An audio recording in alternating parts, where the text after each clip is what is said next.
कहानी आसमान से आया खत। एक छोटे से कस्बे में रेहान नाम का लड़का रहता था। वो हमेशा आसमान को देखकर ख्वाब देखा करता, काश कभी आसमान मुझसे बात करे। एक रात जब सब सो रहे थे, रेहान ने देखा कि आसमान पर एक नीला तारा चमक रहा है और आहिस्ता आहिस्ता जमीन की तरफ उतर रहा है। वो डर गया, मगर तजस्सुस ने इसे बाहर जाने पर मजबूर कर दिया।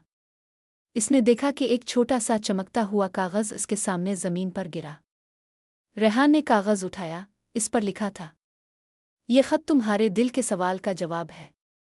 जब भी तुम नेकी करोगे आसमान तुम्हें याद करेगा। रेहान हैरान रह गया। अगले दिन इसने एक भूखे कुत्ते को खाना दिया और इसी लम्हे आसमान पर वही नीला तारा फिर चमकने लगा।